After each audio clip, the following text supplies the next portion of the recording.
Hãy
subscribe cho kênh Ghiền Mì Gõ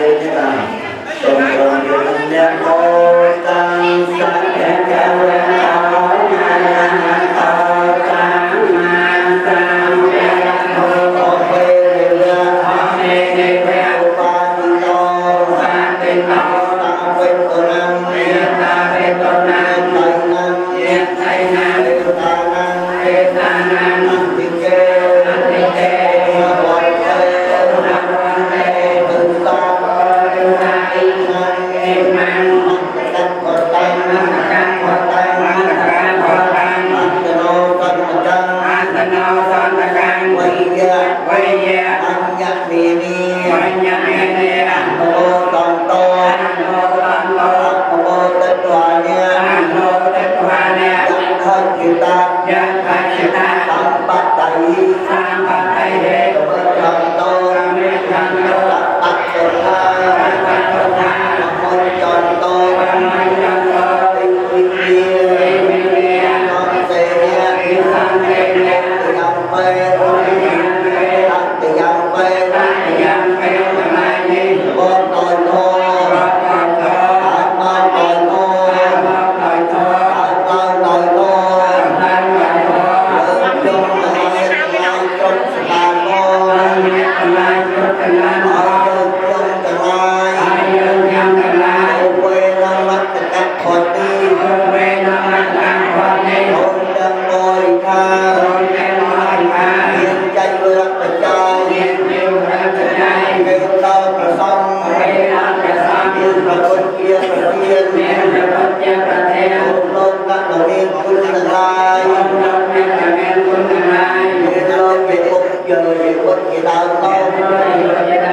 lỡ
nụ cười hồn nhiên bao dung đức độ.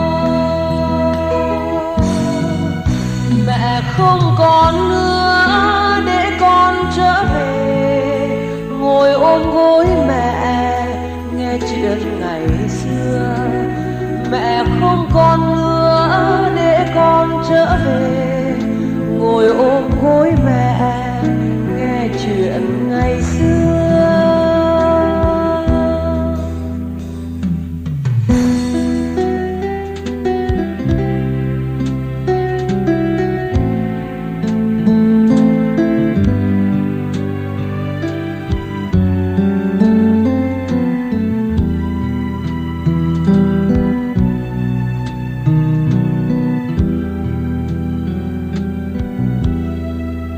Mẹ không còn nữa, mẹ đã đi rồi, cánh hạc lưng trời tháng ngày lặng lẽ.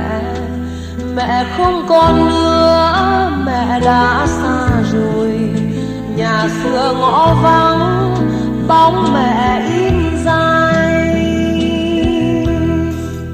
Mẹ không còn nữa để con nhắc mẹ niệm Phật đi chùa cũng như bà nội. Mẹ không còn nữa cho con vui sướng, nụ cười hồn nhiên bao dung đức độ. Mẹ không còn nữa để con trở về, ngồi ôm gối mẹ nghe chuyện ngày xưa. Mẹ không còn nữa để con trở về, ngồi ôm gối mẹ nghe chuyện ngày xưa.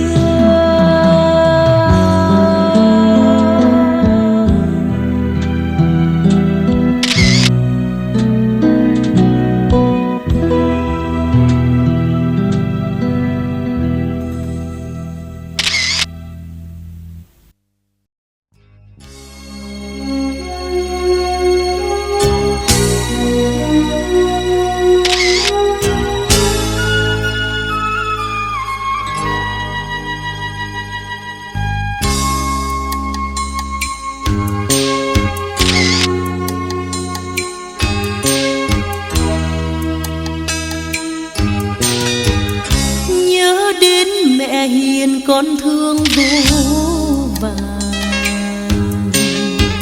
những tháng ngày dài nuôi con vượt những gian nan. Biển trời mênh mông qua, lòng mẹ bao la qua. Sức sống thiên nhiên muôn đời khó quên.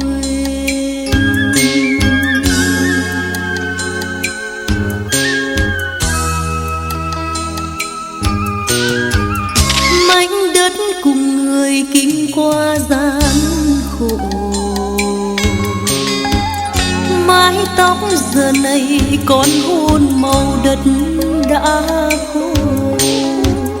Mẹ con mang hơi ấm vùng đạn bom đất nóng, yêu quê mẹ đã đi vào chiến tranh. Dẫu đau thương khó nhọc mẹ đi, vắt cơm nuôi đàn con chiến đấu. Mong quê hương sạch bóng quân thù, tàn chiến tranh, tàn chiến tranh. Mẹ đón con về. Tháng tháng ngày ngày chăm lo vun trồng, miếng đất ruộng cây nương khoai gồng gánh đôi vai. Mẹ là thân cây lúa bền vững trong mưa gió, yêu quê mẹ đã hòa hạt lúa thơm.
thà đằng nữa ca sa đi mang đi theo đi bán đề mi nô kê mi tê ca sa đi mang đi theo đi bán đề mi nô kê mi ta tê ca sa đi mang đi theo đi bán đề mi nô kê mi pun trở nên kinh qua hàng không còn một công ty không nếu cô sư lớn này trong một các này lớn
rồi trong này xá ba xá được chưa? Xá được chưa? Lấy lọc lên mua gì là Phật Phương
Sống trên đời này, người giàu sang cũng như người nghèo khó.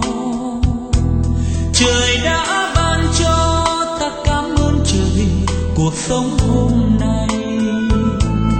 Mai kia một nọ trở về cát bụi giàu khó như nhau. Nào ai biết trước số phận ngày sau ông trời sẽ cho.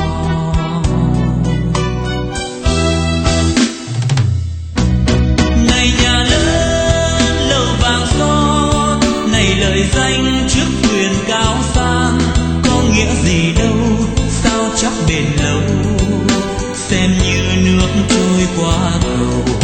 Này lời hứa, lời thủy chung, lời tình yêu chót lưỡi đầu môi, cũng thế mà thôi, sẽ mất ngày mai, xem như áng mây cuối trời. Sống trên đời này tựa phù du, có đây rồi lại mất. Cuộc sống mong manh, xin nhắc ai đừng đổi trắng thay đen. Làm người sáng giàu, đừng vì ham tiền bỏ nghĩa anh em. Người ơi nên nhớ, cát bụi là ta, mai này sẽ qua.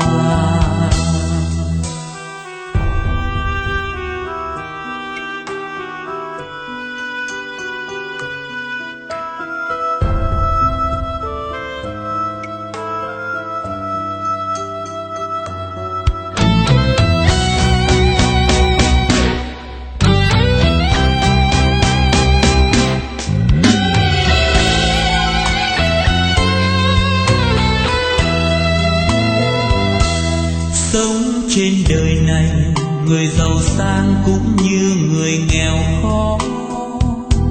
Trời đã ban cho ta cảm ơn trời cuộc sống hôm nay. Mai kia một nọ trở về cát bụi giàu khó như nhau. Nào ai biết trước số phận ngày sau ông trời sẽ cho.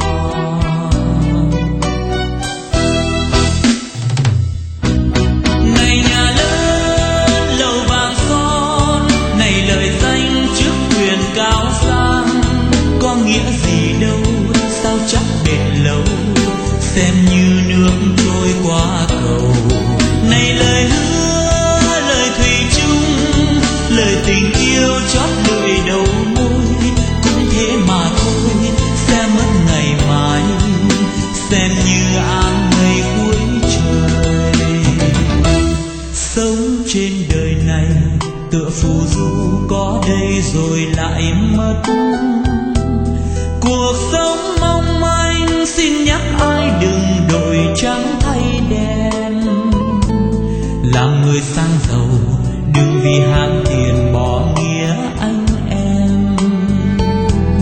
Người ơi nên nhớ, cát bụi là ta, mai này sẽ qua. Người nhớ cho, xin người nhớ cho, ta là cát bụi, xin người nhớ cho. Người nhớ cho, xin người nhớ cho, ta là cát bụi, xin người nhớ cho. Người nhớ cho, xin người nhớ cho, ta là cát bụi, xin người nhớ cho. Người nhớ cho, xin người nhớ cho, ta là cát bụi, xin người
Sông Hỷ không?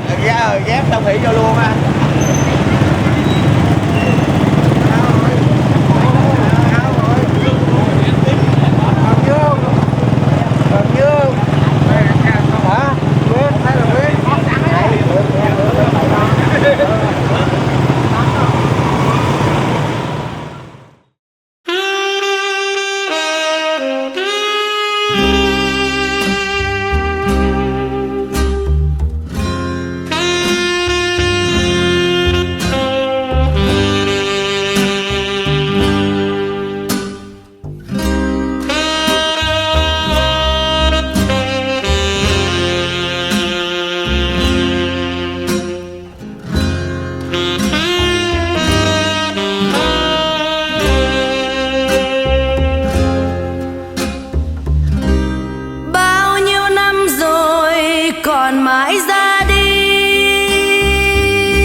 Dọi suốt trăm năm một cõi đi về,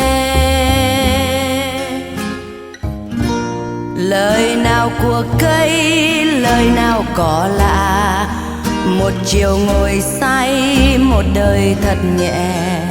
Ngày qua vừa tan mùa xuân rồi tan mùa hạ. Một ngày đầu thu nghe chân ngựa về chốn xa. Mây che trên đầu và nắng trên vai.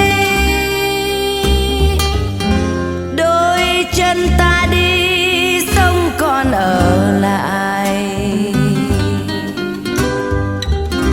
Con tình yêu thương vô tình chợt gọi, lại thấy trong ta hiện bóng con người.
Chẳng biết nơi nào là chốn quê nhà. Đường chạy vòng quanh một vòng tiêu tụy, một bờ cỏ non, một bờ mộng mị. Ngày xưa từng lời tà dương là lời mộ địa, từng lời bể sông nghe ra từ độ suối khe. Trong khi ta về lại nhớ ta đi, đi lên non cao, đi về biển rộng. Đôi tay nhân gian chưa từng độ lượng, ngọn gió hoang vu thổi buốt xuân thi. Ngọn gió hoang vu thổi buốt xuân thi.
soi một kiếp sông chơi. Hạt bụi nào hóa kiếp thân tôi, để một mai tôi về làm cát bụi. Ôi cát bụi mệt nhoài, tiếng động nào gõ nhịp khôn nguôi. Bao nhiêu năm làm kiếp con người, chợt một chiều tóc trắng như vôi. Lá úa trên cao rụng đầy, cho trăm năm vào chết một ngày. Mặt trời nào soi sáng tim tôi, để tình yêu xây mòn thành đá cuội. Xin úp mặt bồi ngồi, từ ngày qua mọi ngóng tin vui. Cùng rừng nào lá xác sơ cây, từ vực sâu nghe lời mời đang dậy. Ôi cát bụi phật này, vết mực nào xóa bỏ không hay.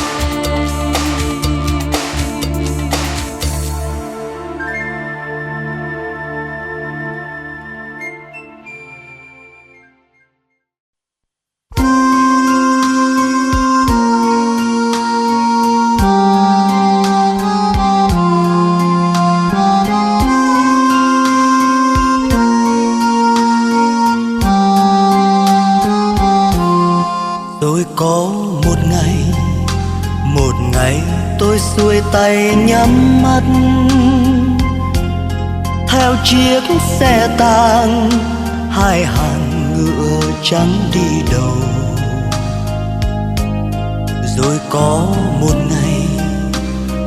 ngày hồn nhạc tôi tiêu điều, điệu đàn và lời ca sầu héo, giữa nơi nghĩa trang bao điều hiu.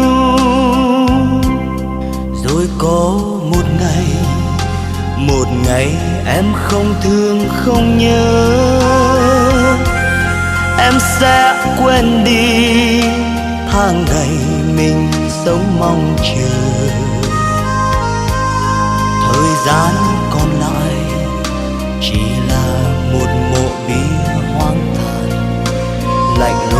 lạnh lùng sương phủ trắng, véo von côn trùng lắng thở dài. Bạn thân ơi thôi rồi xa, người yêu ơi thôi rồi quên. Còn có nhớ gọi tên, nhưng thuở đầy ân tình. Nằm dưới đáy chốn mộ sâu, chỉ nghe vang bao niềm đau. Lạnh buốt giá rét từng đêm, rét từng đêm. Rồi có một ngày rêu xanh trên bia đá, tim ngắt không gian, mây trời gọi gió mưa nhòa. Mộ vắng đường dài, chẳng còn ai qua lại. Chẳng còn nhang còn khói, xót xa cũng buồn tháng ngày trôi.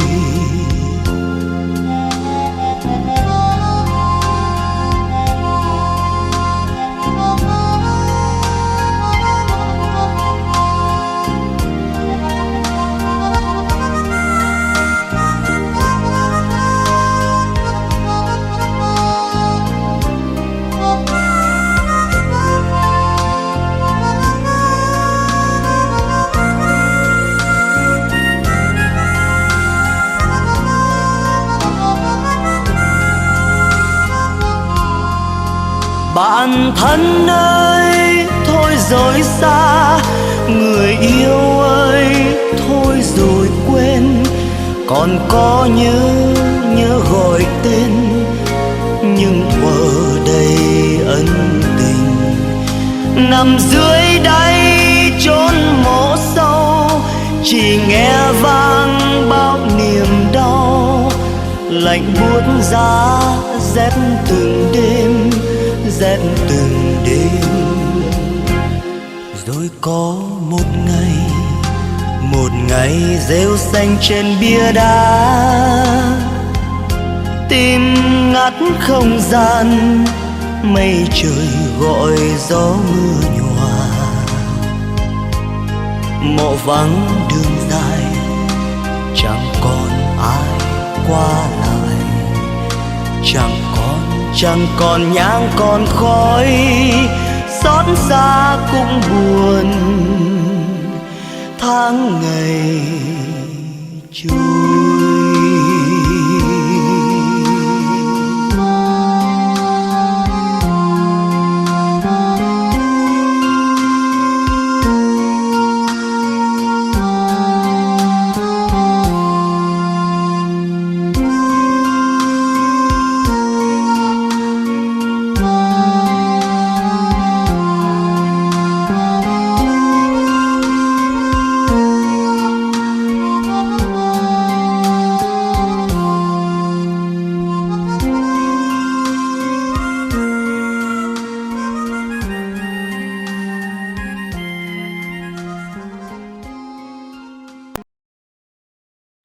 รูปังเอ้ยตกข้าง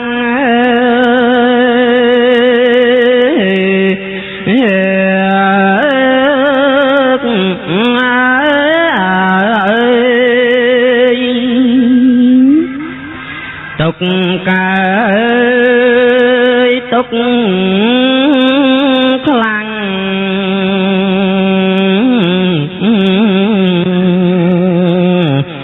คลังควันประมาทปีโตดอลทม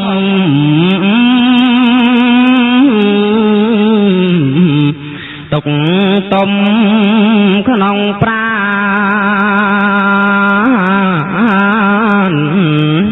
ตกแอดในตรักตราตกดอลลาร์เอ้ยคลุนใสอนิจจังผมทัด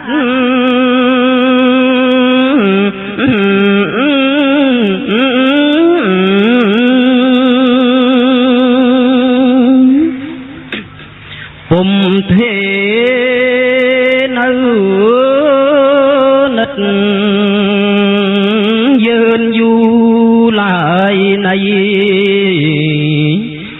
กลับเตือเจียขมาวอาสอเป็นไกลจังสัจสอใส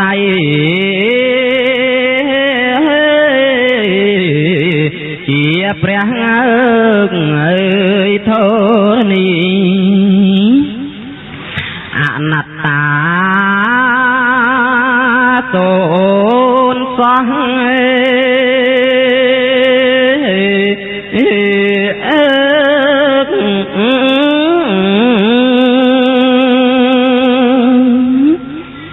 โซนรูปโซนชมวง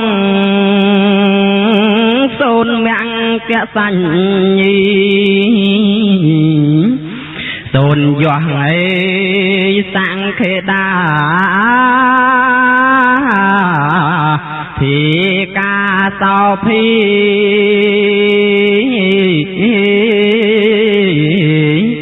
โซนสับไม่อันตรีเมียงปรางเอ้ยอันรายโดยฉะนั้นกูเกิด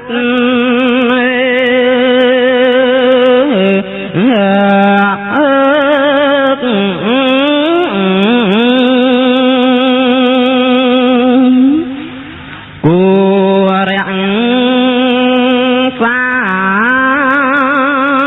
จัดขังจับโรสายจัดสงวนตนโต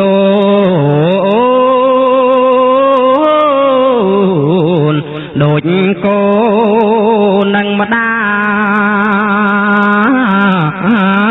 យខឹងឆាប់មិនអីរោសា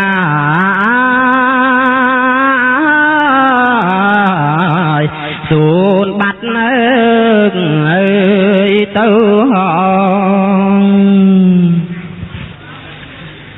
វាចាលោកីហៅថាសត្វណាវិចាបរមត្ត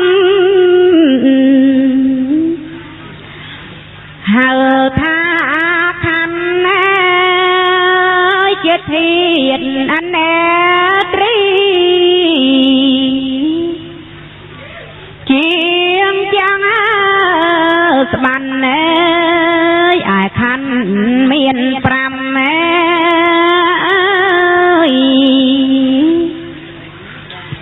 ដូចបានស្ដីទី1គឺរូបទាំងតូចធំ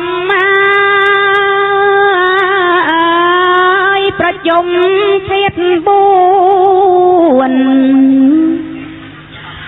គឺបាថវៃអបោតែចោវាយកក្តីទឹកដីភ្លើងខ្យល់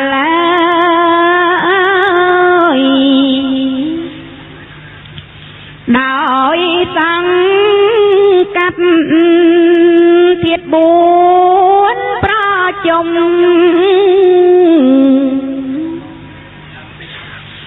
ជារូបកាយ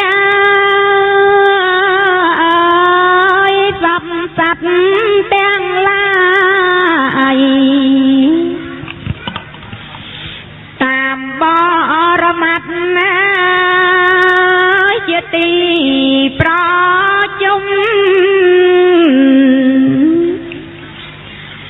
នៃដងកាត់ណែអង្គព្រះភង្គវន្តណែ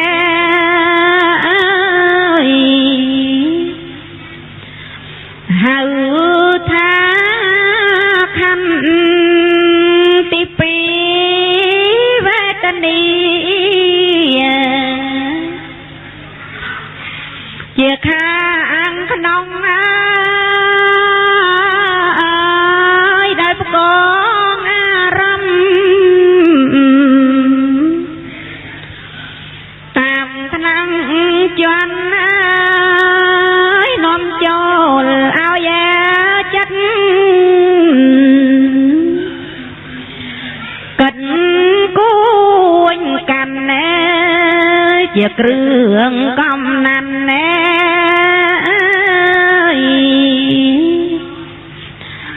ទាំង3មុខគឺទាំងតុកតុកទាំងកណ្ដាលត្រអាលចូលជ្រកមកលុយលុកនាំចិត្តឲ្យសោយនៅសក់ទុកមិនសក់មិនទុក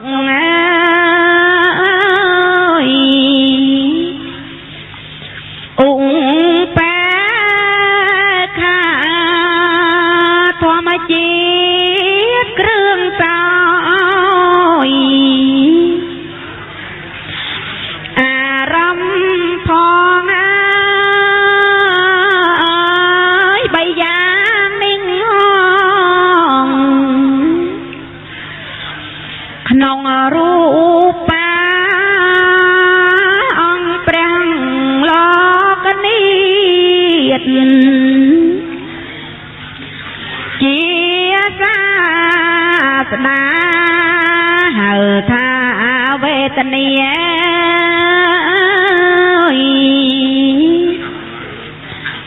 ខណ្ឌនោះឯងទី3សញ្ញាការចងចាំចំណាំអារម្មណ៍តាមដំណែងតខ្មៅខៀវលឿងក្រហមស្ដែងខ្លីវែងតូចធំម៉ែ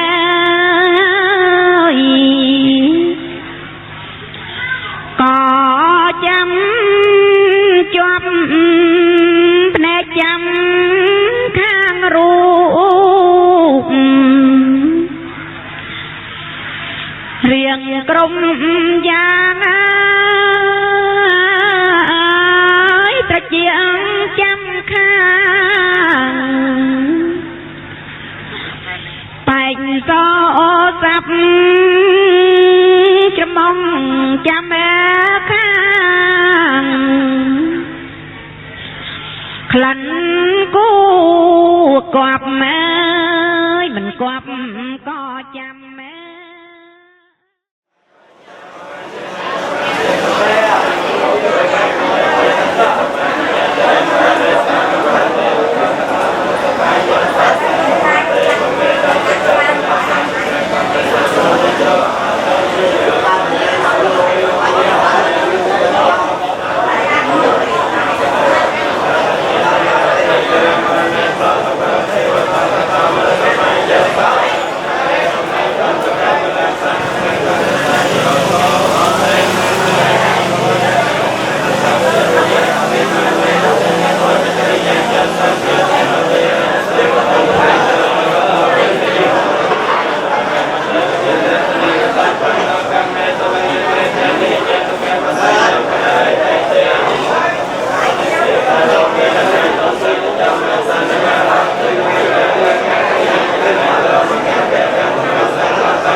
Hãy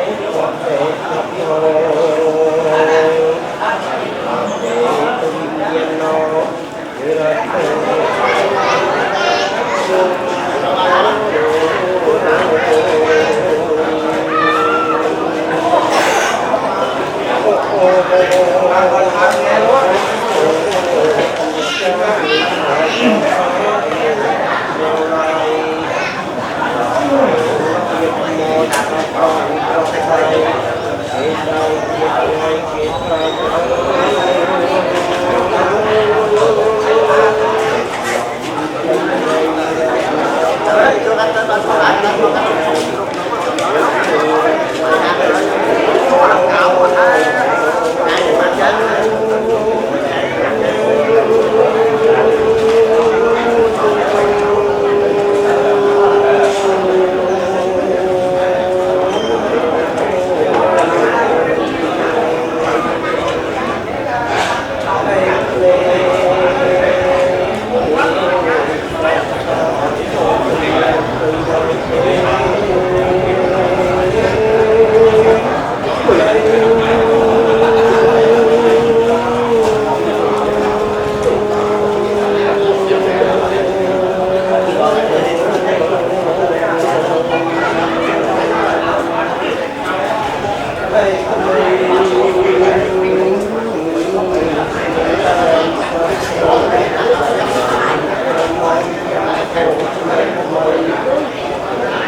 chào con buôn ta buôn cơ thế còn bác tôi tâm cơ tâm đi đi con giờ mình ăn cái thay chứ nó còn hay là để một đêm sau thì anh em buôn chào hai con để phố to trên một tầng thành nhà được thành tàu trên nó là buôn chào con nó to ra to để một xin thôi nhiều lúc là thì gọi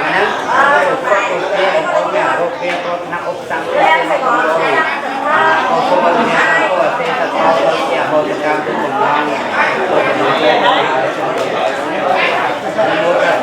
to arahato sama sammo sabekavato arahato sama sambuddhassa sammo sabekavato arahato sama sambuddhassa sammi charope kirisikasati chankalake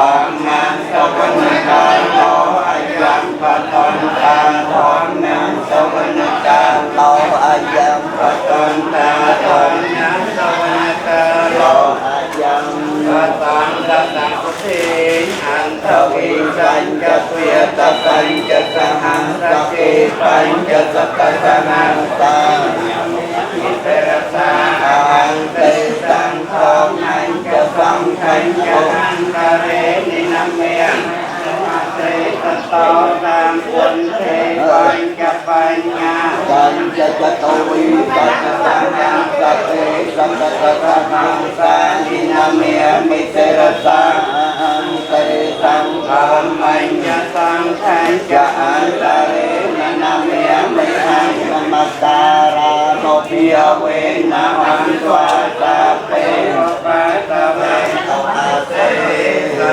Sa Thầy Nam Tập Nam Ta Lắm Quy Văn Nia Se Việt Nam Ma He Nam Phan Tam Công Nam Ca Lam Tâm Địa Tam Công Tê Tan Ở Tân Nó Tâm Họ Sáu Cho Tự Dược Trang Răng